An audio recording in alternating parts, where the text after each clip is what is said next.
as the Muslim Coalition, we sort of like bring together all of these different cultural orgs and advocacy orgs that have a lot of causes, whether that be Palestine, whether that be Yemen, whether that be advocating against Islamophobia here on campus. And so as Muslims, it's important that we have our own lens that we see advocacy by, because oftentimes we get co-opted by other movements and we want to know, like, okay, what are the boundaries, what are the ways we can engage with these other groups of people that they're at an ideological level we might not completely align with. So alhamdulillah, we were able to bring Imam Dawud, who literally wrote the book about how to deal with sacred activism, right? How do we approach activism from an Islamic lens? How did the scholars throughout our tradition approach advocacy, and the idea of amr bil ma'ruf wa nahy anil munkar, right? That how do we enjoin good and forbidden evil, as Allah subhanahu wa ta'ala commands us to. So, mashallah, Imam Walid, he's the executive director of CAIR Michigan, so he's been very involved with advocacy all across the state, fighting against Islamophobia in any of its forms. And he's also a trained Imam and scholar, so he's been able to study the full Islamic tradition, whether that be through fiqh and aqidah, being able to fully grasp the Muslim paradigm of how we should approach these issues. So without further ado, I'll let Imam Dawud go on with the first section.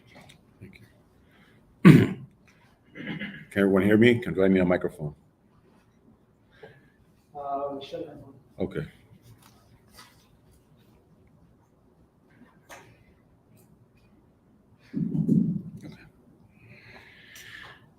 السلام عليكم. أعوذ بالله من الشيطان الرجيم. بسم الله الرحمن الرحيم. الحمد لله رب العالمين وأفضل الصلاة وأتم التسليم على سيدنا محمد الفاتح لما أغلق وخاطر لما سبق ناصب الحق بالحق وهادي إلى صراط الله المستقيم وعلى آله حق قدره العظيم ولا حول ولا قوة إلا بالله العلي العظيم. So brothers and sisters in Islam, this is the first session of three sessions that we will have in regards to sacred activism, and the information that you will receive from these three sessions is, number one, based upon the years of different trainings that we've had at CAIR Michigan, the Michigan chapter of CAIR, the Council on American Islamic Relations, in regards to our Muslim youth leadership symposiums that we've had over the years. And by youth, we mean those from the Shabab, which all of you are from that generation except for myself. Also, based upon the book that I wrote, Towards Sacred Activism, and that book can be, actually I think I bought a few copies with me, but the book can be purchased from Mecca Books or Amazon. And I suggest, just in general, that you get that book as a primer. And besides taking some notes, I suggest that you all take notes and treat this not as preaching or a sermon or entertainment, but we're going to treat this as a first session within workshops in which, inshallah, not only will there be question and answer, but time for us to have some dialogue. And I believe that how we grow is that we are challenged.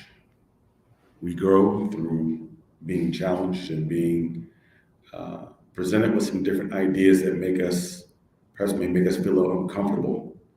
So then I would also say that if you hear something that's uncomfortable, and there's a reason for that discomfort, that instead of trying to push away from the discomfort, try to at least maybe lean into it a little bit. There's a reason why it's making you feel uncomfortable, perhaps if there's anything that you hear such as that.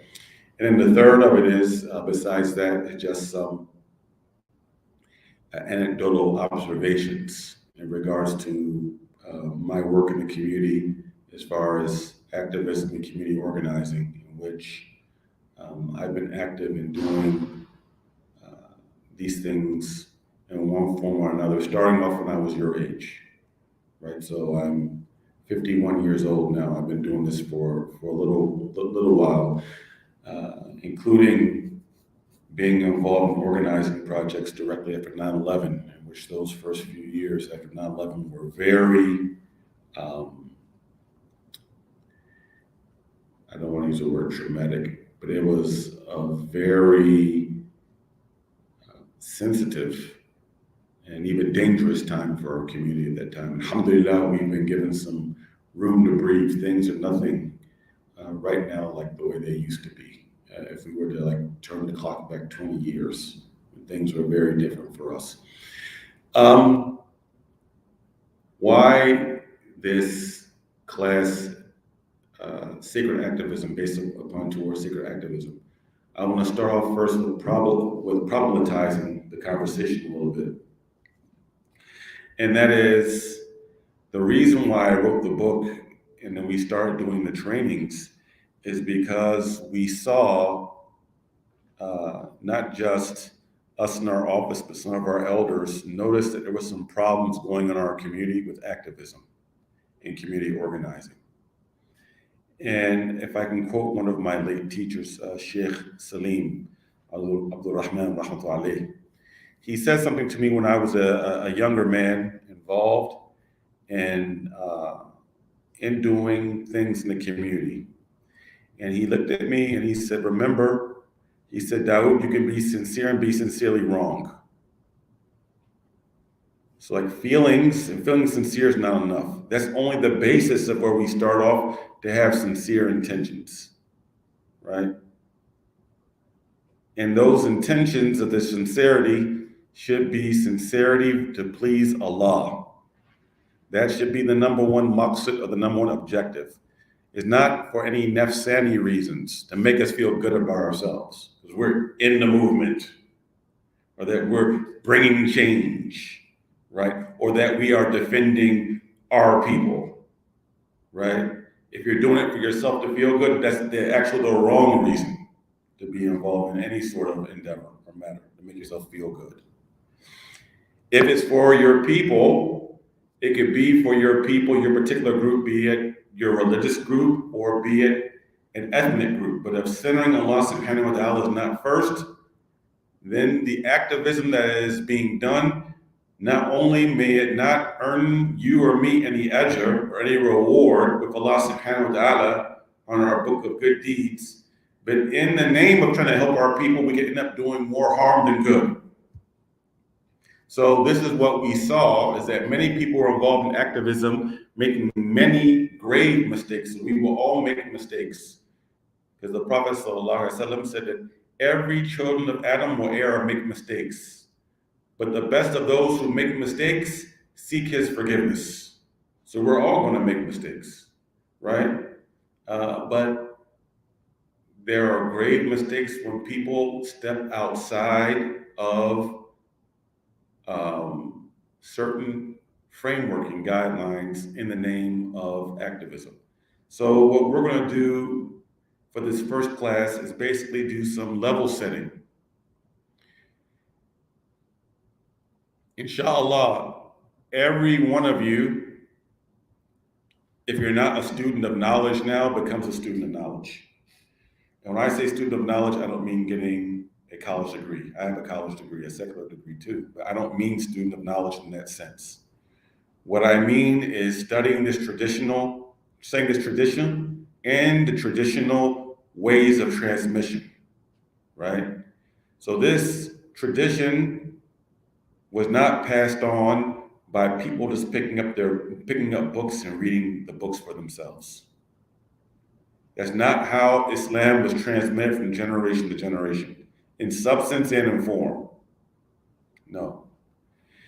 This tradition, not only in words, but in understanding and application, was passed on by upright men and women who learned from teachers who were upright men and women, who learned from teachers, who learned from teachers, who learned from teachers with a connected chain of transmission going back to the first generation, the Sahaba and Ahlul Bayt, back to the Prophet sallallahu alaihi wasallam.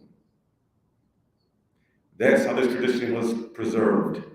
And reading the Quran We learn from teachers who literally learned and have ijazah and recite the Quran and memorize it exactly the way the Prophet ﷺ recited it, with its rules of tajweed and the like.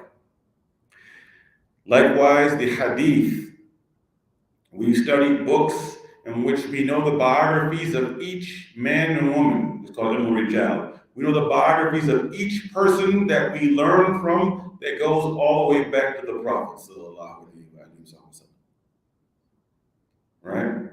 So it's in our tradition, and when we study this deen traditionally and in this manner, what scholars will do is, before talking about operational meanings of words, they first define the linguistic meanings of words, which means lughawi, right? Lughawi. So you'll see this when you're studying fiqh books or usul fiqh. You will first study what is the linguistic meaning of as-salah, or what is the linguistic meaning of as-siyam, fasting. Then you will know the definition of how it is applied according to whatever science. For instance, as-siyam in Arabic, fasting, as-siyam literally means el-imsak. Linguistically, siyam literally means fasting, means restraint, that you are consciously restraining yourself from something. This is what it means linguistically. Operationally, we know that fasting on the first level, of course, is fasting from food, drink, and marital relations from dawn to dusk. And then the second level of fast is the fasting of the eyes and not looking at haram, fasting of the ears, not listening to haram, fasting of the tongue, not speaking haram, lying, backbiting, gossiping, wakada. And then the spiritual and the highest level of this restraint is the restraint of the heart, the inward fast, right? So these are the operational definitions of, first, the lughawi definition of el-imsak. Like you may see in your prayer charts during Ramadan, el-imsak means the time right before Fajr comes in when you should stop eating out of safety. But literally the original meaning of fasting is el-imsak. Like Sayyidatuna Maryam alayhi salam, her fasting was what? Not speaking, according to the Quran. It was mentioned, right? She didn't speak, she stayed silent for some time. So we're talking about activism and sacred activism within the realm of different issues. And as Brother Ali mentioned, there's all sorts of type of activism we could be involved in. There's anti-racism activism. There's anti-Islamophobia activism. There is anti-sexism activism. There is environmental activism. There's activism around global causes, right? Like the occupation of Palestine, the illegal occupation of Palestine, the illegal occupation of Kashmir, right? There's all sorts of different causes that people are involved in activism. But we need to do some level setting regarding some terminology.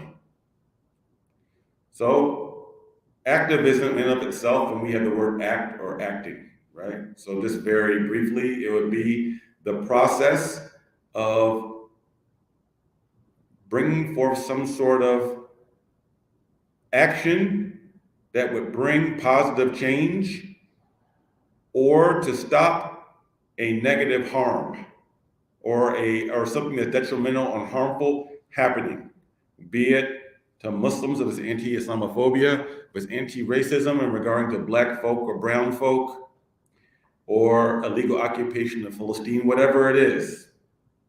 When I first started college, it was anti-apartheid, right? South Africa. Wherefore South Africa, at least on paper, black South Africans got free. They're really living no better now than they were during the days of apartheid, the masses of the people. So if that's what activism is, then what is the difference between a Muslim being involved in activism and the activism being sacred? What is the difference? Are they the same? Or are they different?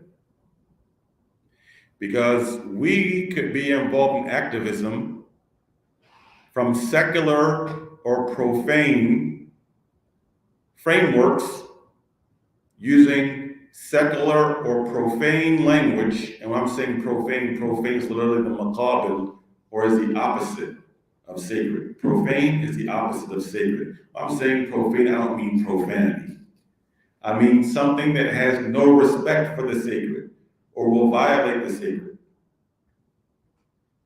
So there are Muslims who are involved in activism that in fact is profane, it is secular. Why? Because the frameworks aren't coming from a sacred place, not in the niyyah, the intention, nor the means. And even sometimes the objective can even be profane. So what is this sacred? What does sacred mean? We return meanings back of how we understand everything to the Quran and to the authentic Sunnah. This is our framework of how we should judge everything, being right or wrong. It should be the Quran and the authenticated Sunnah of our Prophet sallallahu alaihi wasallam.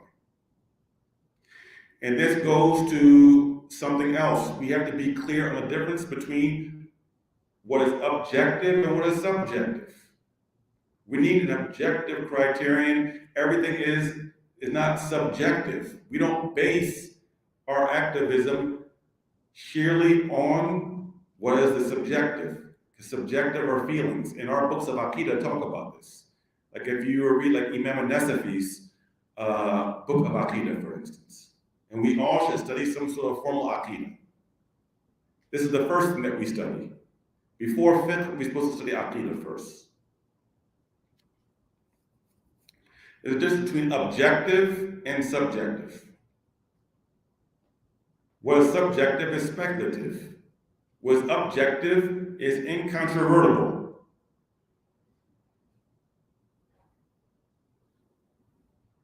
So, of what we believe is objective truth and as incontrovertible, our scholars of Aqidah call this al-khabar al-sadiq, the truthful report.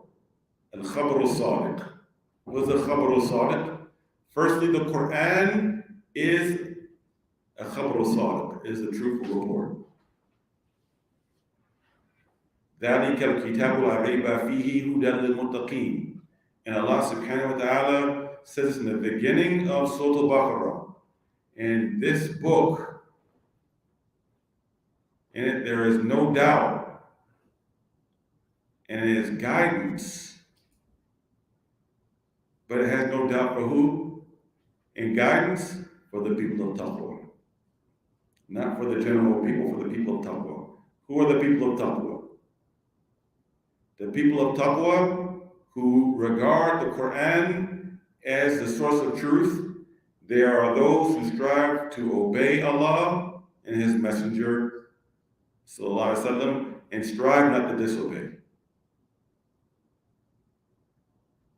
They remember Allah and His Messenger, sallallahu alaihi wasallam, and don't forget them. And they show gratitude to Allah. And we also say gratitude to His Messenger, sallallahu alaihi wasallam. And they are not ungrateful. The people who bring together these 6 characteristics are the people of Taqwa. According to Abdullah ibn Mas'ud, the noble companion of the Prophet sallallahu alaihi wasallam. So, the activism that's sacred. What is sacred according to this Quranic definition, in the prophetic definition? The word for sacred in Arabic is harma. Harma. Ha, hard ha. Ha, ra, mim, ta marbuta in Arabic. Harma. Harma comes from the same root word in Arabic as haram. Like al-masjid al-haram. Al-masjid al-haram is the most sacred masjid. So sacred, harma, al-haram, like al-masjid al-haram, and then haram. Haram is the sacred precincts.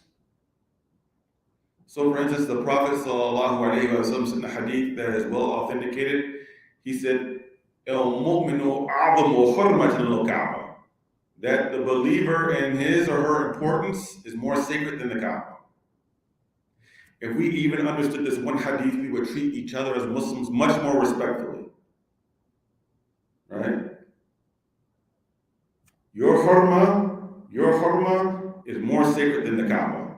The Kaaba is from the signs of Allah, but it's brick and mortar. You are a living, breathing human soul who is a believer in Islam, who follows the Prophet ﷺ. Your hurma is more important than that Kaaba, though the Kaaba is very sacred. And of course, we face it minimum 5 times a day, and we make tawaf around, we make hajj and umrah.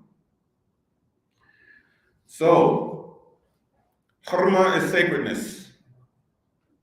Al-Masjid al-Haram is the most sacred masjid. And it is the Haram, is the sacred precincts. Who designated Al-Masjid al-Haram the most sacred masjid? Who? I'm asking a question. Who? Allah subhanahu wa ta'ala. He is the one who designated and made that masjid the most sacred masjid.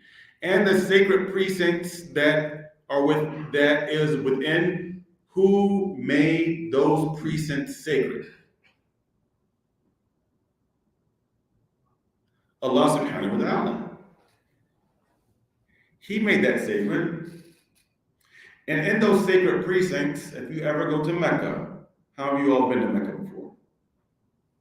Okay, have the room. May Allah subhanahu wa ta'ala facilitate all of our journey to Mecca to Mukarram. Ameen.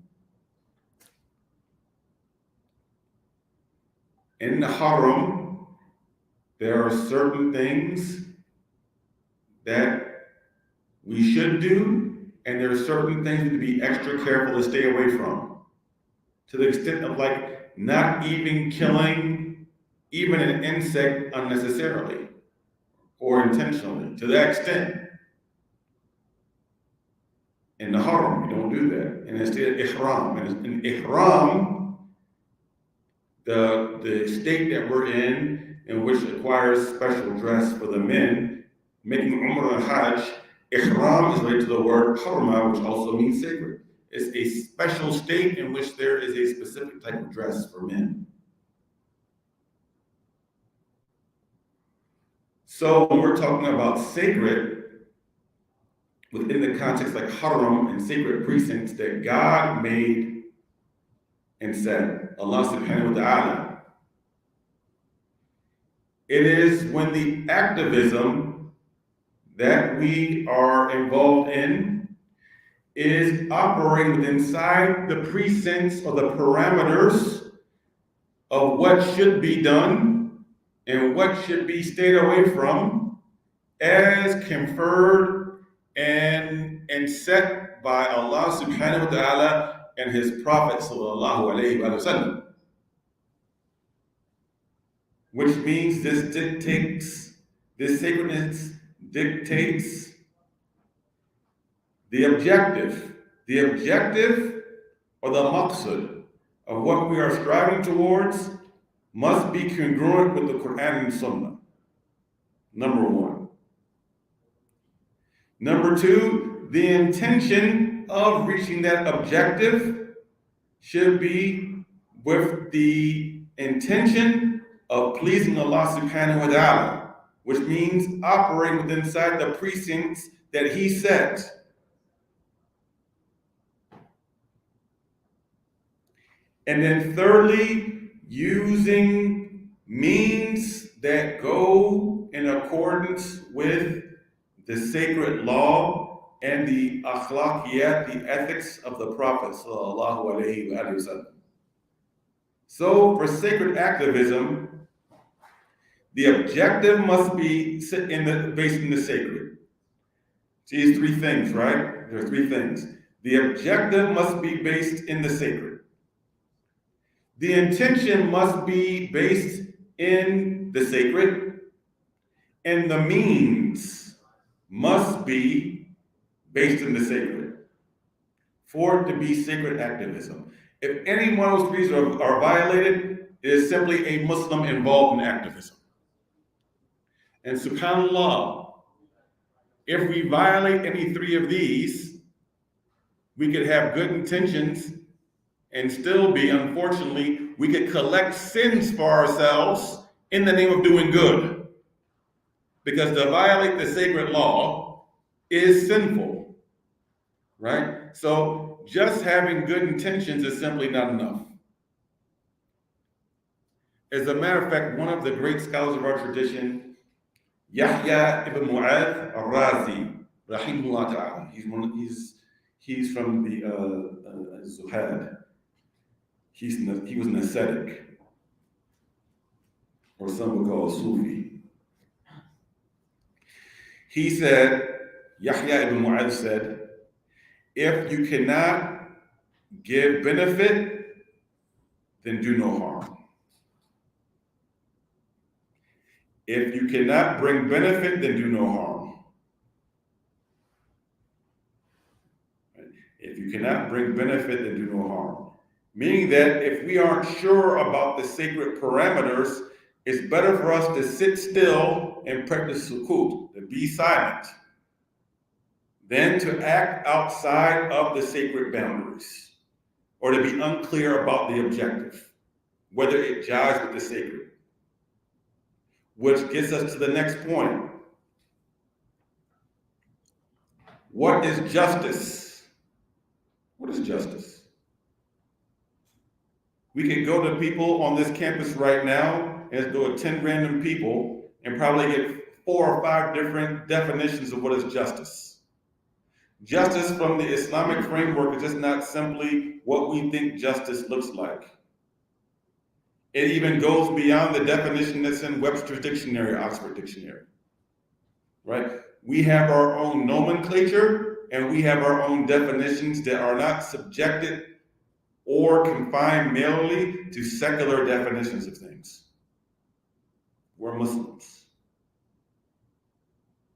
We don't have al-Maddiya inclinations for us. We shouldn't be materialistic.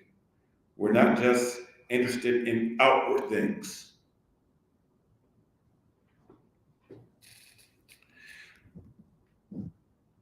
So we need to know, what is justice? So in the language of Quran, al-adl, or adl is a word which means just, justice. Also al-adala. In Arabic, you will see this word, justice, like our scholars of Sharia have written about this term, like Shatabi, the Maliki scholar, and Al-Andalus, and etc. have written about this. Al-Adala, this is the word Al-Adal. And Al-Adal is also one of Al-Asma al-Husna. It's one of God's names, right? Now, if we look regarding definitions, like in our tradition, we will see that many times when a word is defined, the scholars will will mention its muqabil or its opposite first before getting to some detail. For instance,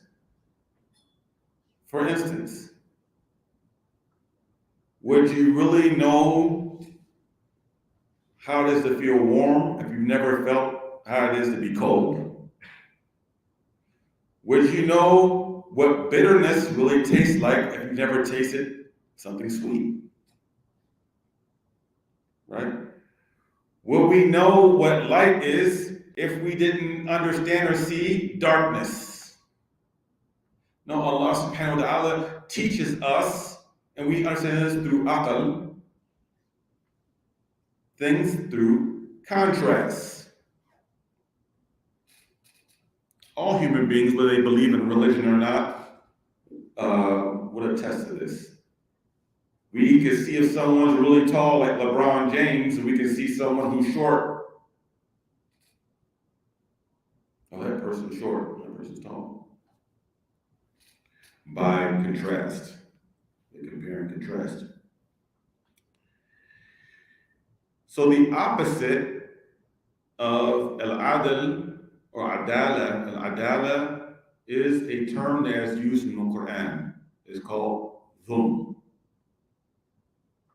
Dhulm is translated as oppression, or dhulm is also translated as wrongdoing.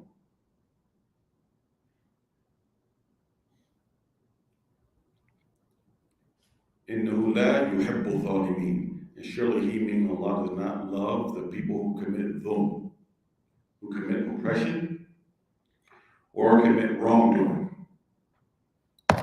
Linguistically speaking, dhulm in Arabic means wrongdoing or oppression, which is the opposite of justice.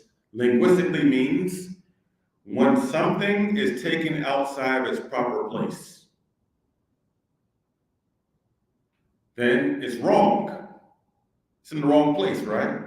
If something is taken outside of its proper place, it is wrong, or it is injustice. When it's dealing with human beings, it's oppression. Wrong, injustice, or oppression. Dhulm. Linguistically speaking. Now, adl,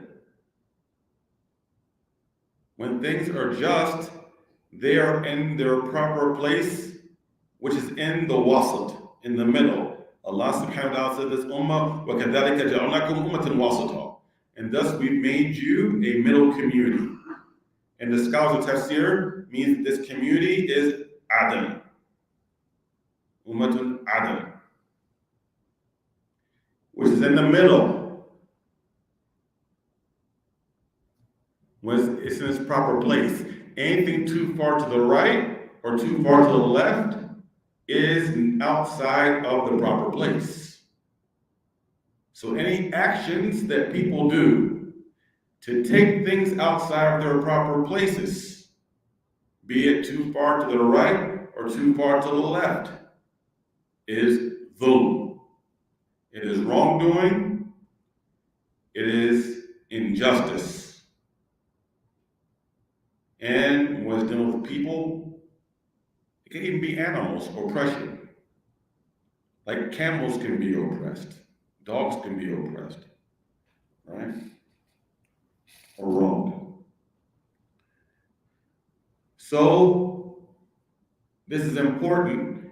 Allah subhanahu wa ta'ala is al-adl. He is the one that set the balance of everything in the creation as mentioned in Surah Ar-Rahman.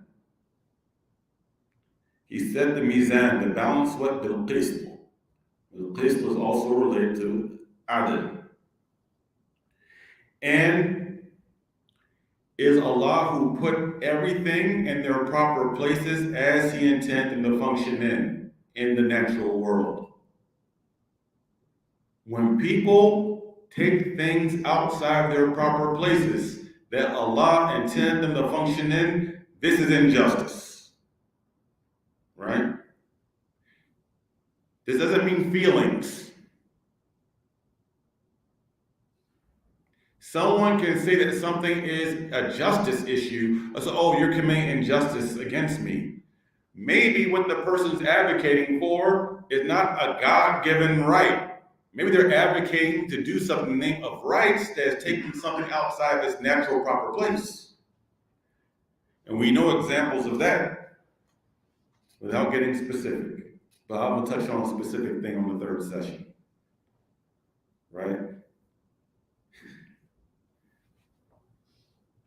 Also relating to parameters, and let's be specific about human beings, which this needs more explanation. Allah subhanahu wa ta'ala is al-haq. He's al-haq. Haq is what? What's haq? Truth. What else can haq mean? It means truth. What else? Right? And also reality.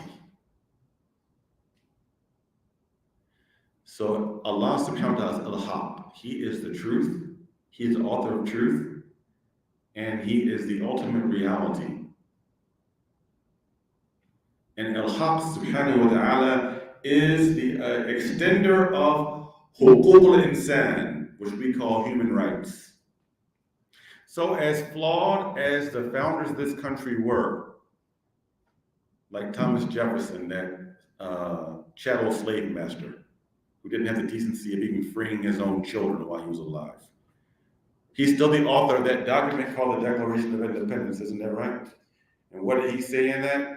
We hold these truths to be self-evident, that all men are created equal and endowed by their Creator with certain inalienable rights, and among these are life, liberty, and the pursuit of happiness. That's what he wrote, right? And all those other gentlemen signed that document, colonizers. So in the very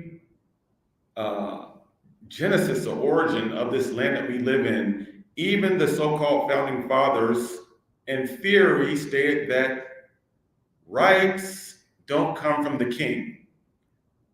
Rights don't come from the queen.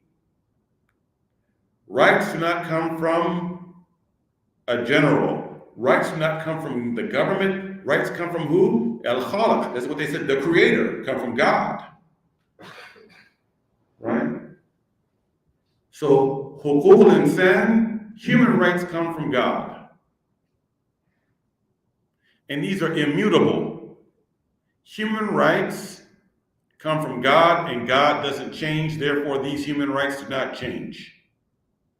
Human rights transcend place and time.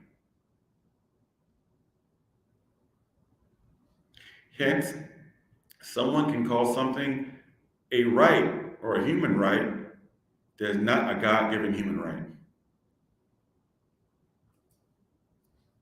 Because God is the author of human rights.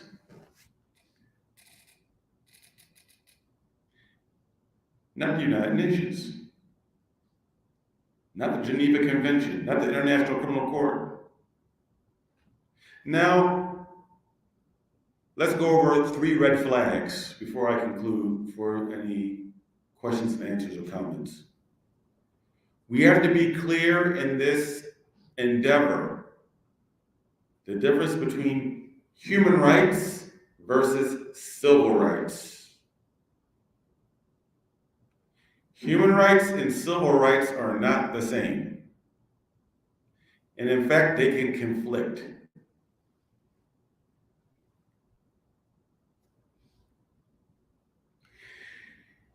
Human rights, again, come from God. They transcend space and time. They apply to all people, irrespective of racial classification, ethnic background due to lineage, gender, age, and certain basic human rights, even in regards to what religion someone adheres to, or if they have no religion at all. They're mulhid or atheists. There's certain basic human rights. God gave these rights. Civil rights are different. And civil rights are something that are very new in human history. Civil rights are rights that are conferred by a nation state.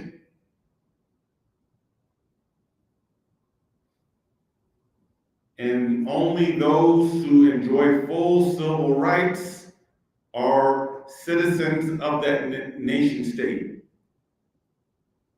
Those are the only ones who enjoy all rights. For instance, we have voting rights in America. Someone can be here on a green card or H-1 visa. They can't vote in next year's presidential election. Why? Because they're not a citizen. They don't have that right. The Voting Rights Act of 1965 does not give them the right. Why? They're not a citizen. Right? It is not a civil right for anyone just to come into this country undocumented, because nation states have borders and they can enforce their borders. And they have the right to allow or deny whoever they want entering into the borders of that state. So non-citizens just don't have the right to enter. And that's any country. Even if they have a visa, that visa can be revoked. You need to be clear about this, because there's a lot of debating going on right now about immigration and undocumented people. There's a difference between human rights, how refugees or migrants should be treated. There's a human rights discussion and a civil rights discussion. They're not the same, right? And sometimes we can use the language of civil rights inaccurately in a discussion that doesn't belong. You're making a false argument, which is not even a legal argument, but a proper moral argument within the context of civil rights. Understand? African American people struggled for civil rights. Why? Because it was written into the Constitution of America, and it's only been amended that my ancestors were written as 3/5 of the person. This was for what? It was for electoral votes, for counting for population, right? It wasn't seeing black people as 3/5 of a human being in the sense, because the people up north, the white liberals, didn't want black people to be counted at all. Like 0%. The white slave masters were like, no, we want them to be treated as 5/5 or a whole 100%. So they came to an agreement. Okay, let them be counted as one black person is 3/5 of a person, just for electoral votes. Hakikatan, in reality, neither the white liberal nor the southern conservative, neither one of them saw black people as full human beings, right? And Lincoln didn't fight the Civil War to free the slaves. Like, we have a lot of mythology. That wasn't the reason.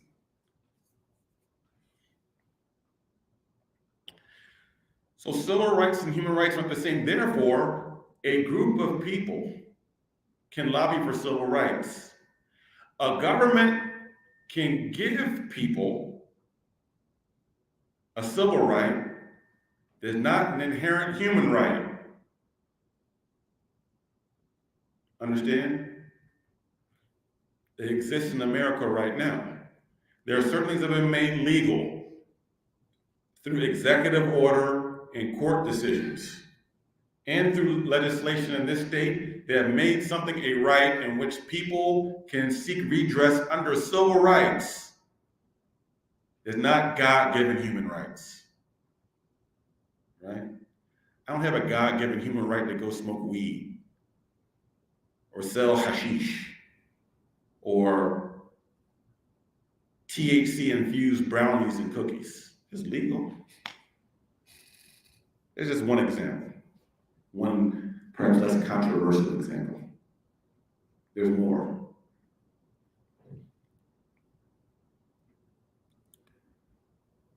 Yeah, you have the right.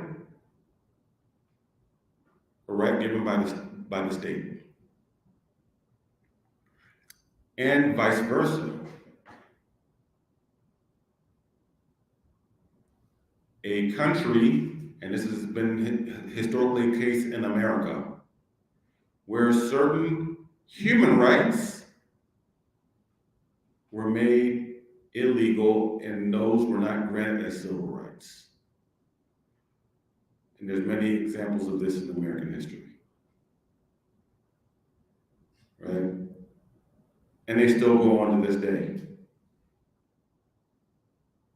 If love is love, why can't someone have more than one spouse? Let's pose this question, just marinate on that. It says love is love.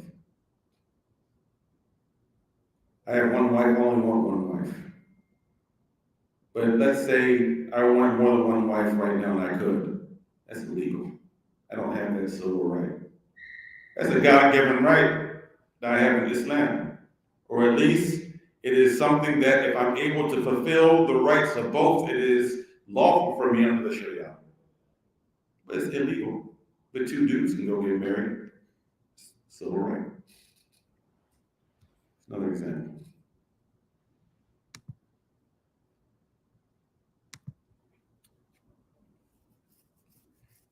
The second thing is legality does not equal morality. Legality does not equal morality. Just because something is legal does not make it inherently immoral. Nor because if something is illegal does not make it inherently immoral. So just because something is legal doesn't mean that we should advocate for it or celebrate it. And just because something is illegal doesn't mean that we should abstain from advocating for our position to make it legal. I'll give you one quick example. I was talking to my son about this earlier today, maybe a couple of hours ago. You know, at one time in America, cocaine was legal. It's been decriminalized in Oregon, by the way. Oregon's off the hook. Like cocaine and heroin are decriminalized. Like literally, there are people like smoking crack in parks, and like smoking heroin. It's crazy.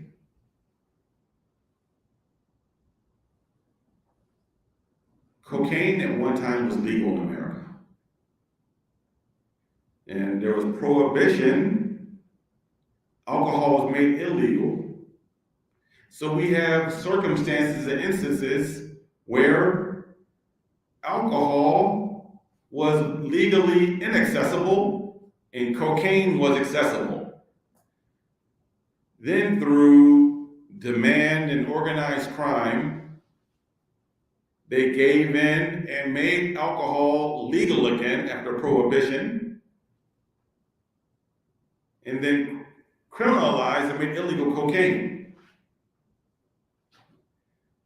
There was nothing moral about the legalization of alcohol. There was no moral argument about, actually, it was a moral argument that was made to make alcohol illegal. So we had an instance where cocaine was legal and alcohol was illegal. And alcohol became legal, cocaine became illegal. So legality is not equal morality. Our morality is based in the Quran and Sunnah, and our morality is not subjected to public opinion polls. Please remember that. Our morality, when we're talking about activism and community organizing and advocacy, it is public opinion polls are good to know the sentiments of certain communities of the society, of how we talk to them and deal with them in our strategic planning. But just because a majority of a group of people feel one way doesn't make it right. Even if the majority of a certain group of Muslims believe something one way, even if that's the majority of Muslims believe something to be good, that's not the litmus test of how we judge right and wrong, or morality or immorality. No. As a matter of fact, the Prophet ﷺ predicted at the time of the end of time of his ummah that actually the majority of Muslims would be looking at things wrong. Hadith mutawatir. قال النبي صلى الله عليه وآله وسلم إن الإسلام بدأ غريبا سيعود كما بدأ غريبا فطوبى للغرباء. Surely al-Islam began as a stranger, and it shall return as it began strange. So glad tidings to the strangers. Hadith mutawatir, and not just sahih. It is narrated by more than 7 rijal, more than 7 sahaba.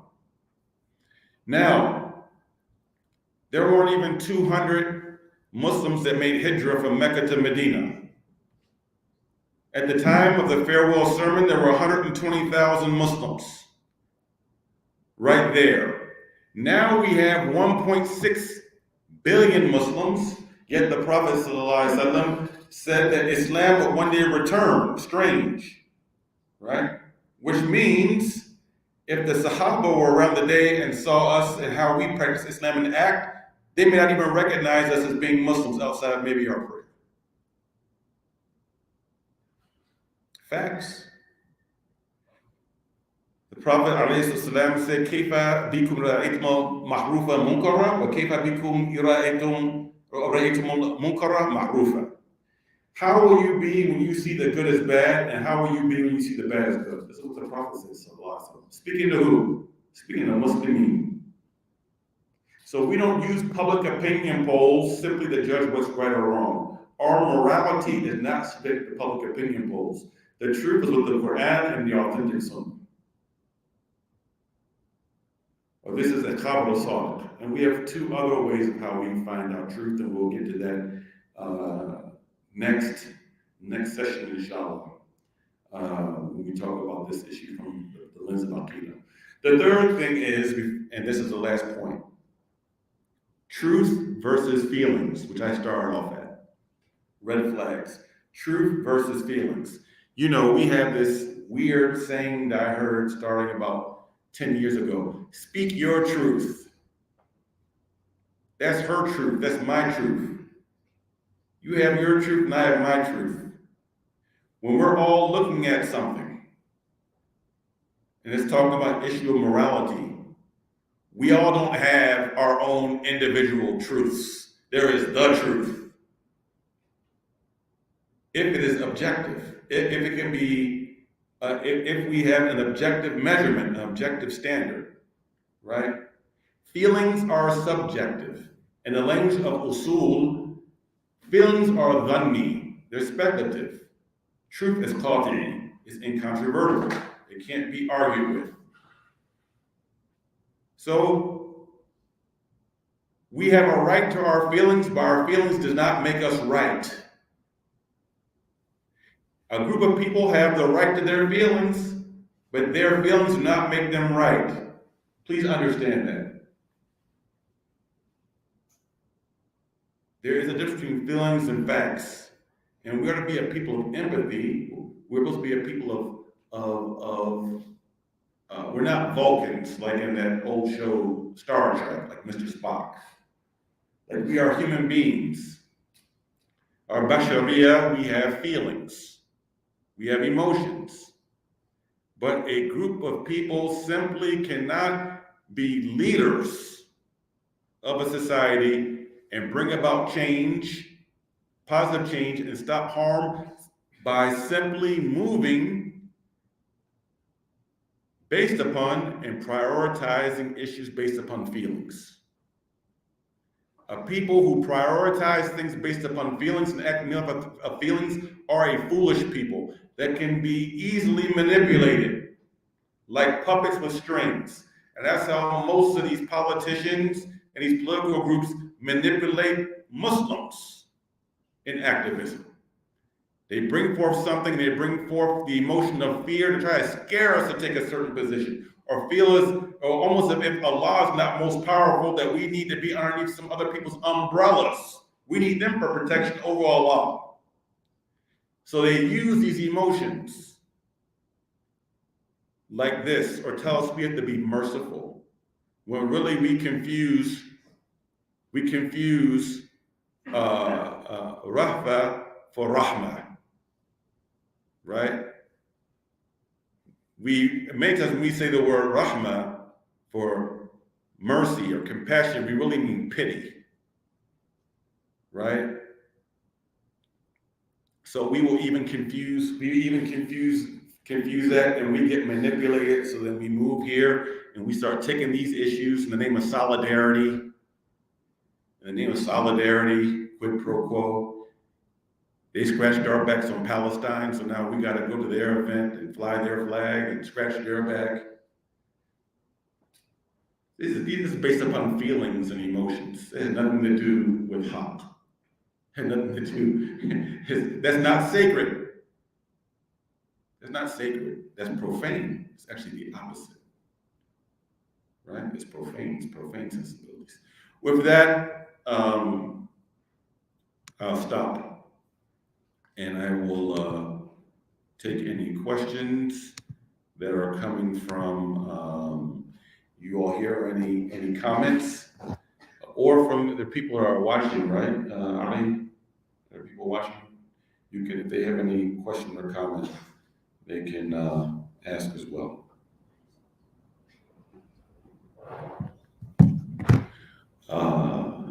Noor, correct? Then we go to you, Akhi, and then you, sister. bismillah. So I was in a philosophy class and they asked, we were kind of like pondering the question of how religious authority plays into what we believe about our morals and ethics and the way we understand the world. And there was like this famous kind of consideration that was, it has a name, but I don't remember it, but it was basically like, is something pious because God loves it, or does God love it? My daughter must be in your class because she came to me last week with the exact same thing, right, Al? Yeah, my daughter said, you might be in your class. Well, it was just a few years ago, but. A few years ago, okay. Same professor probably then. But, so how would you respond to that, I guess, within this understanding the paradigm of like sacred, or using the sacred paradigm as like the way we create the foundation for what we know is like pious and correct? God is the creator and he is not subject to creation. That is the simple answer. He is the author of truth and he is not subjected to the thoughts of what people think is the truth. That's it. So when people pose these philosophical questions, in reality, when they say it's the other way around, they really are trying to form an image in God of the likeness of their own nafs, of their own ego, right? It is not God who is bound by how human beings believe truth is. God is the creator of everything, and he is the one who created truth and defines that what is truth, right? For instance, I already kind of opened up a little bit. For instance, gender is a divine construct. It's not a man-made construct. Allah subhanahu wa ta'ala says in the Quran, Ya ayyuhan nasu inna khalaqnakum min dhakarin wa untha. O humankind, shall we create you from a male and female? Well, they said dhakara ka untha, right? And the male is not like the female. Right? So God is the author of this reality, this truth called gender, and there are only two. Right? And this gender not only has a physical reality, it has a metaphysical reality. إن لكل شيء حقيقة من أقوال النبي صلى الله عليه وسلم. Well, authenticate hadith narrated by Towards. And other scholars have made comments similar, like Imam Ahmad Rafai and Ibn Ata'Allah Iskandari, inna li kulli haqqin haqiqa. That we have an outward and an inward, like a zahir and a batin. And we have something inward about us, not just XX chromosomes and XY chromosomes. Right? We have inward dispositions as male and females that complements the sacred law and the different rulings that men have that women aren't bound to, and vice versa. Women have menstrual cycles. Men will never have menstrual cycles. Women have certain exceptions under the sacred law that men don't have because of that reality. Women are mothers intrinsically, and even if a woman is not a mother, she can't give birth, because she's not married or a physical something stopping it, she is still a mother at her potential because Allah gave her a rahim, womb, and Ar-Rahman Ar-Rahim named the word womb after his name, only given to mothers, to women, to the female. Well, they said that really, and this is discussing about Masih alayhi salam body. So there is an outward and inward reality, right? For example. So we wouldn't say that a human being has the right to pick their own gender and then God made them that way. That's not the logic of the Quran. That is the logic of the Quran. It's not that's not the reality of the Quran. And now we're not talking about certain anomalies, but even still there is no such thing as, even a mukhannaf still is not considered a third gender under Sharia. A lot of these issues that we're debating and talking about are philosophical frameworks or things that come from Foucault and postmodernism or that came from Freud. These things were answered by our scholars centuries ago. Like there's nothing new. Any theory of change that's brought up through postmodernism that came before Marxism, there's an answer to it already in our tradition. There's already an answer to it, right? Almost best, yes. So, you mentioned the idea of how the UN and the Geneva Convention, those things do not set what is human rights, and how human rights are God-given and are objective, and they're not subject to time and place or a different culture. Yeah. My question is, how do you approach someone whose objection to Islam comes from their own idea of what human rights are because of the UN, because of liberal ideology? Because even just speaking for myself as a Muslim, there was a time, and this was before, because I think it stems from your team, there was a time where I used to have doubts in Islam based on a moral subject because it disagreed with something that I've seen to be a human right, whether given by the UN or the Geneva Convention. And it wasn't until I realized what you said, which is Allah is not, his judgment of morality is not restricted by place or time, until I realized I was able to get past that. So even as a Muslim, before learning these things and before becoming more confident in Tawheed and Yaqeen, that was something that was so pervasive in my life just going through high school even. Yes. So how do you approach someone whose objection comes from that paradigm? How do you convince them of the fact that no, your morality is subjective? Good question. So I would just say, number one, that we engage people in the sake of respectful dialogue, but we don't have any expectation that we're going to change them. Hidayah comes from God and openings come from God. It doesn't come from us. I'm not saying that you were suggesting that. I'm just saying I just want to make that very clear to everyone.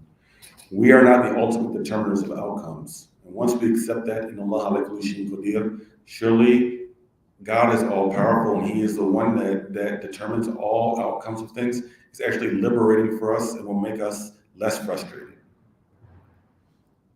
When I internalized this years ago, I became much less frustrated about the work that I do.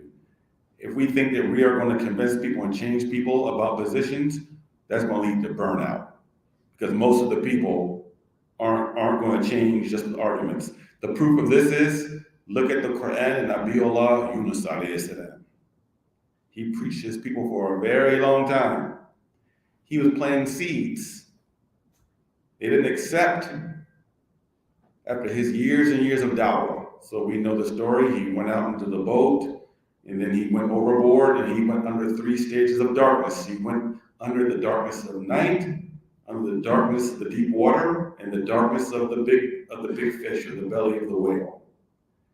Then when he made his confession or profession, La ilaha illa subhanaka inni kuntu minadh dhalimin, when he went back, he saw that the fruits of his labor manifested, because while he was gone for those 3 nights, when he came back, the people had accepted Tawheed. Okay? So, in saying that, them not accepting the argument based upon liberal considerations about what defines human rights and what doesn't is actually a symptom of a deeper problem that needs to be discussed. And that is, do they believe in God, and how do they believe what He is, or who He is now, who He is? Okay? Is God the creator? Is He the necessary existence that all existence comes from? Does He reside without a how or modality? Does He exist not being confined or in a location? Okay? Is He the actual lawgiver? Is He the creator who put this universe and made everything in perfect order, that the planets go around the sun? It's not a haphazard orbit, and we can literally look at the change of the seasons and the tide going in and out and measure these things based upon the perfection of this creation, right? That we cannot get repeating results consistently over and over without organization. And God is the ultimate organizer, right? If they can't accept this, then they can't accept the other points about human rights. They have to first be talked to about the existence of God and the reality of God, which means what? God is not a white guy who's like Leonardo DiCaprio, or the son of a pope, right? Or that God died, and was resurrected 3 days later, or whatever, like, or that, an angel wrestled with God, or God was walking on the earth and he got tired and had to take a nap. That's why it's the Sabbath. No, I'm serious. Because if one is immersed in drowning in shirk, and they have problematic aqidah, it's hard for them to accept these other things in regards to human rights are immutable, they come from God, God doesn't change, and therefore, and the Quran says, and the way of God is what? There's no tabdila, it doesn't change. This is what the Quran says, it doesn't change. So, it's a deeper, sometimes we look at symptoms, but really we have to address roots. Like, they call it a root cause analysis or something like that, that term is used. So that's what we have to get to. Yes, sister.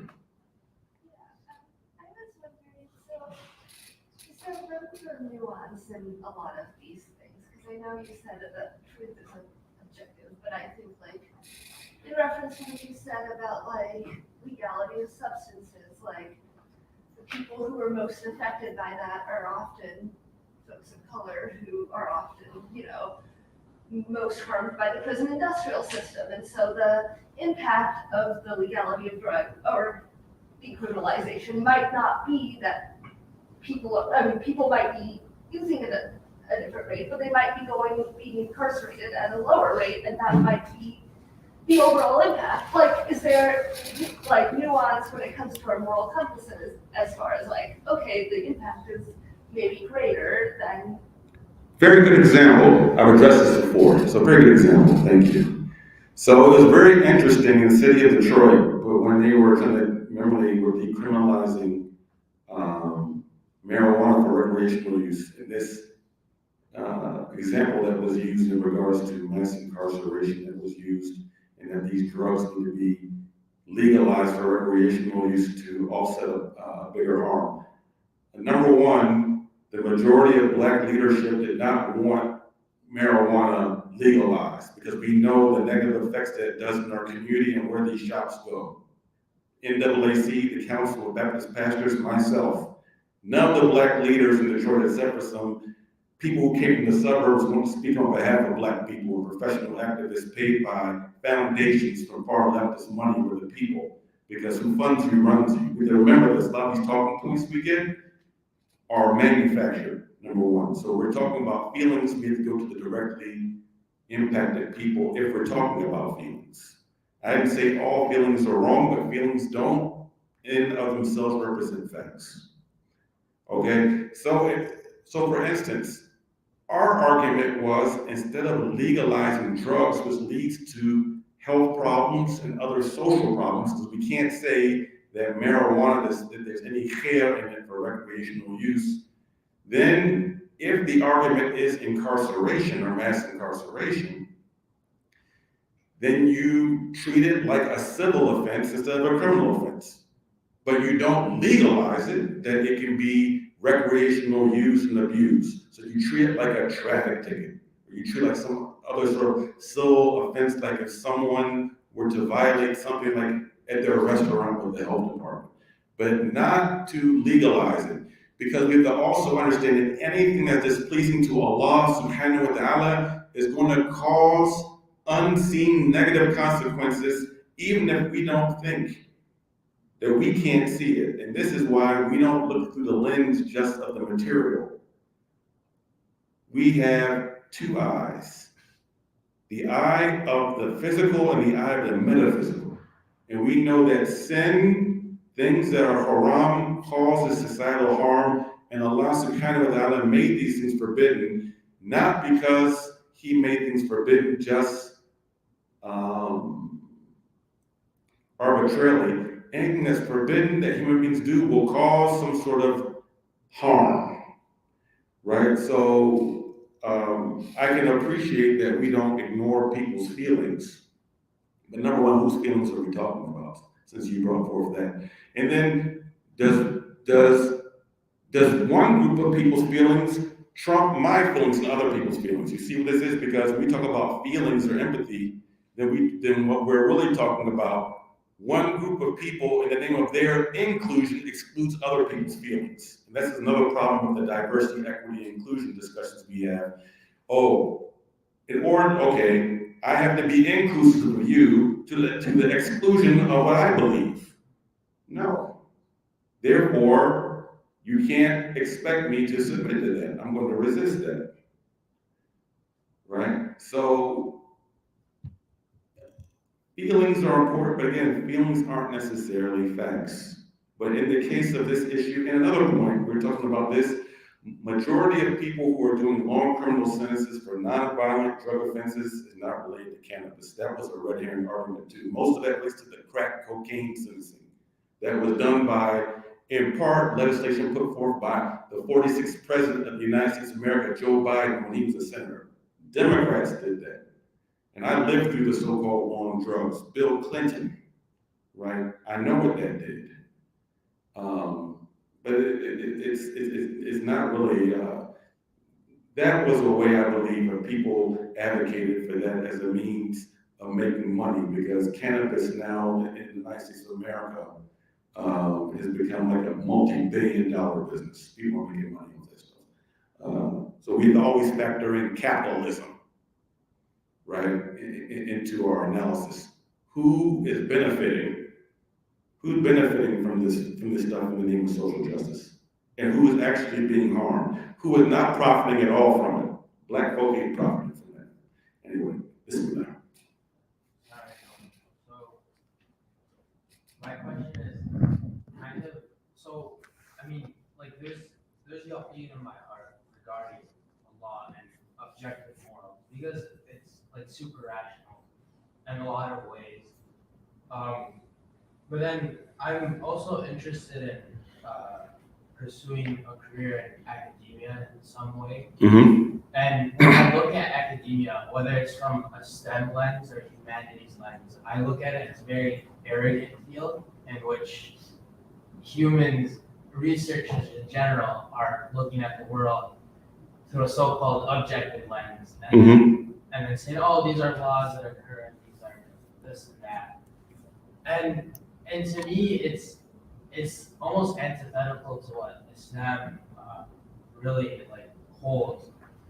And especially like if I'm interested in like, okay, biomedical research, just biomedical fields. Yeah. There's bioethics and certain ethics classes that like how would I mediate between this? Like at what point would I be called to do something that goes against my religion, if I will be, or vice versa? Like, I don't know. It's like when I look at it, it's kind of scary in a way, and that's why when I look at humanities classes here, I really don't want to take one, because the lens through which they're taught is completely antithetical to everything that I stand for as a Muslim, as a person, as a human.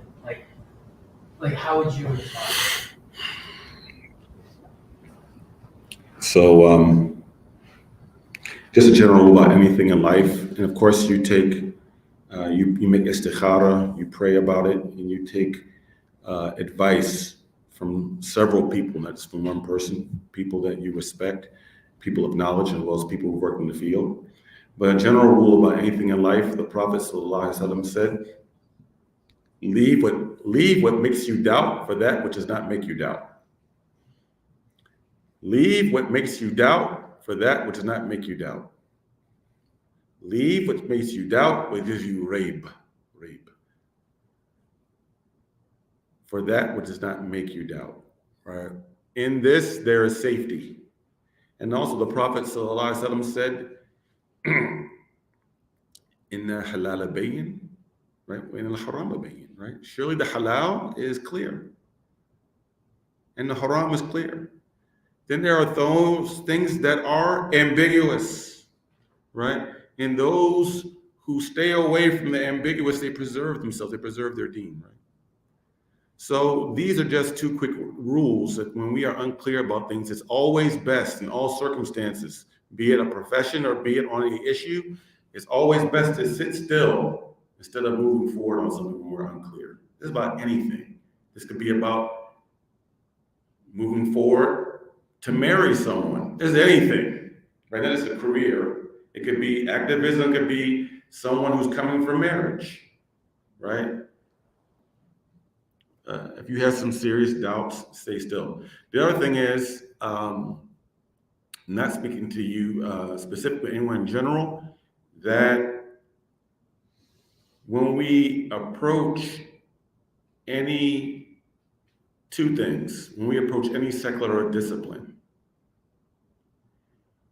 we take our Iman, Islam, and Ihsan with us, inshallah. And that becomes the filter in which we view any discipline in. Because any discipline that is based only in material sensibilities or material means is going to be defective or deficient. Especially when it comes to the social sciences, in particular. Engineering and things like that, less so, right? Which means that we all need to be involved in learning, not just about the secular discipline, but we all should go to qualified teachers to learn about Islamic ethics, the sciences of akhlaq. So, there are teachers who teach Mizan al-Amal by Imam Ghazali, for instance. This is one of the first books on Islamic ethics. Everyone who's going to a field should have some basis in Islamic ethics. Then go to talk to other experts who deal with Islamic ethics, like Sheikh Amin at Dawud Qasim, for instance, in Chicago. Or sit with a teacher and begin to study the inward sciences and study Ihya Ulumuddin, right? My point of it is that in our studies of these secular things, we also have to take the time to study the inward sciences and to study the science of akhlaq, of characteristics and of Islamic ethics, right? And then from this, we will be able to navigate inside of these different things, these different professions, these different paths, or some we have to leave totally, right? Some we have to leave totally. And Allah knows best. And I'll give you an example. I'll give you an example.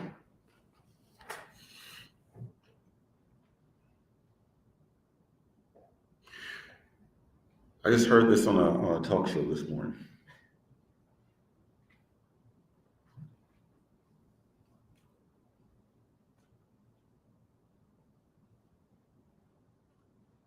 There's a phenomenon of women who are single, who are freezing their eggs, who are not married, and getting random nutfa, semen, inseminating those eggs to give birth.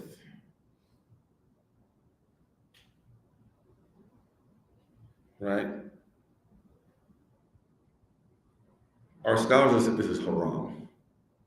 And it's not just an issue about having children out of wedlock and the societal impact of that to the children born that way, but in the Sharia, especially for the Malikis and the Hanbalis, there's something called Sadd al-Dhara'i. It is blocking the means that would cause harm. Right? And this has already started, by the way. Some people in the Muslim community are starting to do this. I heard about this in California, where someone went to a prominent imam and asked if they could have the aqiqah in the masjid of a baby who was born from a sister who wasn't married from the nutfa of a disbeliever. The imam didn't allow it. Why? Because he didn't want to start the trend and give women ideas in our community who are single, who are professional, for whatever reason didn't want to get married or did not get married because of they pursuing their career for whatever reason, and decide that they think that they can just go and get random artificial insemination without even knowing the father, much less being married. That's blocking future harm and blocking a trend from starting in our community, right? So when we analyze things about our professions or what we're going into, we don't just look at what type of immediate harm. We have to try to look down the road, right? To see, by doing this, what are the unintended consequences of doing this? What are the unintended consequences of the legalization of certain things? What broader societal harm is this caused by going outside the sacred law? Allah knows best. We'll take one more. Bismillah. So this will come to the third part of the session where we know that truth is objective and feelings are subjective. But I'm talking about certain truths that are unclear and influenced by your feelings. For example, if we study faith, we get a deeper understanding what is right, what is wrong. For certain things where we are unclear, we're hardy students of knowledge. We do our own research to figure out whether this is right or wrong. But when we see How are you doing this research? studying hadith, Don't do that. Continue. Don't study hadith on your own. Don't do that. for example, no, I mean study hadith or consult to the local imam or whatever the means be. But when you see a controversy, whether that be, for example, drawing, animating a living being, can be seen as haram, right? But then comes the picture where you talk about putting it in the context of when it was told. And at some point you get unclear and your feelings influence your choice. You tend to follow the path where you want to, regardless of it being objectively wrong. Okay, so number one, there is valid ikhtilaf on certain issues where there are certain jurisprudence differences of opinion, but even in those, these aren't qati'i. In other words, these aren't incontrovertible truths. There are conclusions that are made from speculative evidence, but even still, we refer to scholars about those things. But that's not what we base our activism on, right? Like about drawings and things like that. Even though per consensus amongst Ahlul Sunnah wal Jama'ah, it is forbidden for anyone to make caricatures about the Prophet sallallahu alaihi wasallam. We would never promote that under freedom of speech, right? Because we have our own standards. But for instance, when we're talking about the difference between speculative and incontrovertible, right? We know that khamr and anything that's muskir or muftir is forbidden, anything that's intoxicants, right? And we know the Prophet sallallahu alaihi wasallam, he specifically said that there is no cure or no benefit in any cure that comes from something that's forbidden, right? So we're talking about cure. I'm not just talking about a physical cure. We're talking about curing social ills, right? So in our analysis, and specifically to activism and community organizing, there are certain things that are speculative, but what we're talking about is the basis of those things that are incontrovertible. Regarding what you said about hadith, I never suggest for anyone to study hadith on their own. Never. Don't go to Sheikh bin Google and just start looking up random hadith and try to make a hukm shari from it, or think you're coming to your own conclusion, even if it's an al-Bukhari. Why? Because hadith studies is a deep science. First, the most controversial science in Islam is ilm al-rijal, is the knowledge of the narrators. Someone could have named someone saduq as truthful, another one calls him kadhab, a liar, literally, right?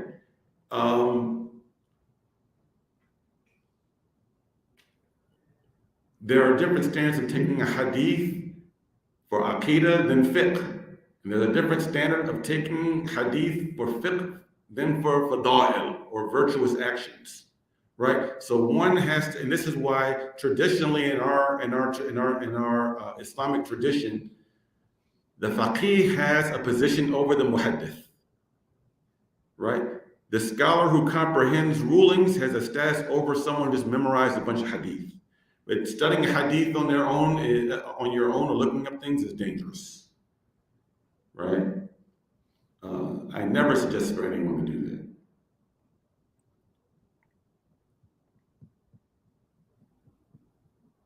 This ends at 9:30. I think we're good. Nobody else. Khair, inshallah. So if the fakir said anything that was correct, that was from Allah, it's not from me. If there's anything that was a mistake, then that was from the fakir, and that was not from Allah, and I ask his forgiveness and ask your forgiveness. And if there's anything that I said that sounded overly sharp or harsh, please forgive me. That was not my intent. But I try to be as straight and direct as possible, especially in this particular time in which we live in a time of mass confusion. We have to live in a time of mass confusion. And in many times we've picked up other people's nomenclature and other people's cognitive frames about social justice that are outside of our usul. And this is what we're talking about. We're talking about the usul of this deen based in the foundations of the Quran and the authentic sunnah of the Prophet ﷺ and the ijma'. Those things that Muslims have always agreed upon by consensus is also approved, by the way. And I'm saying complete ijma' this ummah. So no one can ever say that something is good in which all the Muslims, the Sunnis, the Khawarij, the Shia, for 1400 years, all the ummah, all of Ahlul Qibla said this is wrong, and then now someone says as a reformist or this social movement, oh, this is good now, this is right. Whoever tries to do that and go against 1400 years of absolute consensus, they're trying to start a new deen. This is literally the definition of bid'ah. They're starting a heresy in religion, right? So we also take ijma' as a proof of what is good and what is bad, what is moral and what is moral. Ijma' is also a proof, is also an evidence that's binding upon us. Our Prophet ﷺ said, never will my ummah, he say, come together and agree upon a dalal, upon a misguidance. Never will my ummah will come together and agree upon a misguidance or an error. So we also trust in this ijma', not only as a fiqh issue, but as an ethical framework. And with that, we close. سبحانك اللهم وبحمدك نشهد ان لا اله الا انت نستغفرك ونتوب اليك.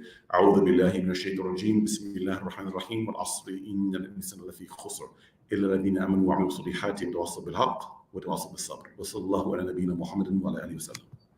السلام عليكم.